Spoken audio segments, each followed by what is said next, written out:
ជំរាបសួរបងប្អូនអរគ្នាជាថ្ងៃនេះខ្ញុំចង់មកនិយាយអំពីសារតកម្មយុវវ័យចំពោះទី30ដែលតាក់ទងជាមួយនឹងការរស់នៅប្រកបដោយសេចក្តីជំនឿការរស់នៅប្រកបដោយសេចក្តីជំនឿគឺយើងរស់នៅជាមួយនឹងព្រះអង្គម្ចាស់ដែលជាព្រះបានបង្កើតនៅអ្វីៗគ្រប់យ៉ាងនៅលើផែនដីយើងរាល់គ្នាគឺជាគ្រីស្ទាន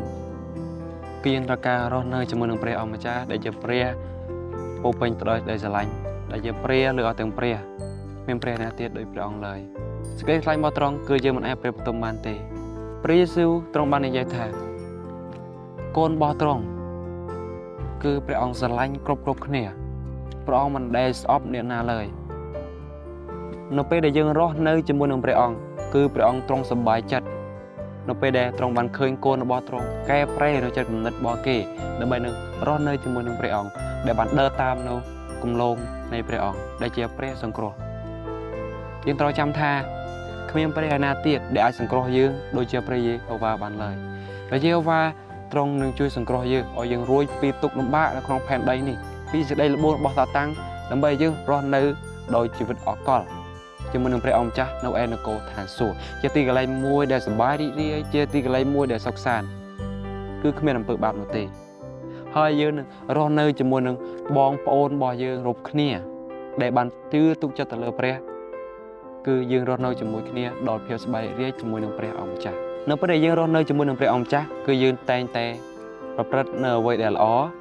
ជាពិសេសគឺយើងត្រូវការស្រឡាញ់អ្នកជិតខាងដូចនៅក្នុងព្រះគម្ពីរម៉ាថាយចំពោះ22ខ37ដែលព្រះអង្គទ្រង់បាននិយាយថាចូលឲ្យយើងរាល់គ្នាស្រឡាញ់ព្រះអង្គម្ចាស់ជាព្រះអ្នកឯងអស់អំពីចិត្តនេះគឺជាបញ្ញត្តិយ៉ាងសំខាន់ទី1ហើយបញ្ញត្តិទី2ក៏បែបដូចគ្នាដែរគឺថាត្រូវឲ្យយើងរាល់គ្នាស្រឡាញ់អ្នកជិតខាងឲ្យដូចខ្លួនឯងអញ្ចឹងនៅក្នុងខព្រះគម្ពីរនេះគឺពិតជាមានន័យសម្រាប់យើងណាស់ព្រះអង្គទ្រង់បានបង្រៀនឲ្យយើងចេះស្រឡាញ់អ្នកជិតខាងយើងហើយឲ្យយើងចេះស្រឡាញ់ព្រះអង្គដែលជាព្រះសង្គ្រោះយើងរាល់គ្នាជីវិតយើងជាអ្នកគ្រីស្ទាននៅពេលដែលយើងរស់នៅជាមួយនឹងព្រះអង្គគឺយើងពោពេញទៅដោយភាពសប្បាយរីករាយគឺយើងគ្មានជួបទុក្ខលំបាកអ្វីឡើយបើសិនជាយើងទុកចិត្តទៅលើព្រះប៉ុន្តែបើសិនជាសេចក្តីជំនឿរបស់យើងខ្សោយគឺយើងមិនអាចយកឈ្នះលើស្អីល្បួងរបស់សាតាំងបានទេសាតាំងគឺវាខ្លាំងសាតាំងគឺវាអាចធ្វើអ្វីបានគ្រប់យ៉ាងប៉ុន្តែវានៅក្រោមព្រះយេស៊ូវខ្ញុំបានប្រាប់ដែរថាព្រះយេស៊ូវគឺជាព្រះសង្គ្រោះយើងរាល់គ្នាមានព្រះឯណាទៀតអាចសង្គ្រោះយើងបានទេ